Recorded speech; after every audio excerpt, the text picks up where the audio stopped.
था कि Russia Ukraine तो मैं नहीं रुकवा पाया, लेकिन दो न्यूक्लियर कैपेबल देशों को अगर मैं युद्ध से रुकवा दिया, कम से कम दुनिया वालों अभी मुझे मैसेंजर ऑफ गॉड मान लो।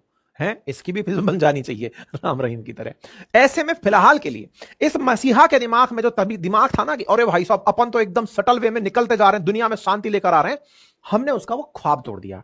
हमने सच मायने में उस आदमी का वो भ्रम तोड़ दिया। जब भ्रम तोड़ा तो ये आदमी बौखला गया। बौखला करके भाई साहब इसने जो धड़ाधड़ ट्वीट मारे हैं, निकलता है और निकलते हुए कहता है कि हमने जस्ट पाकिस्तान के साथ एक डील कंक्लूड कर ली है।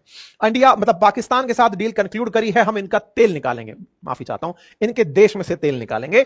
United state will work together developing there massive oil reserve. अब तो आप ही जानते हैं कि पाकिस्तान के लिए तो यह मतलब ऐसा था कि जब दो बंदर झगड़ रहे हो, नहीं उल्टा है, जब दो बिल्लियां झगड़ रही हो तो बंदर रोटी लेके भाग जाता है। पाकिस्तान के साथ वाकई में ऐसा ही हुआ है कि एक तरफ से दो मतलब आपस में देश झगड़ रहे हैं, वो कुत्ते की तरह रोटी लेके भाग गया। मतलब नेचर उसकी वैसे ही थी और एकदम कहा अल्हम्दुलिल्लाह, खुश हो गए सर हम।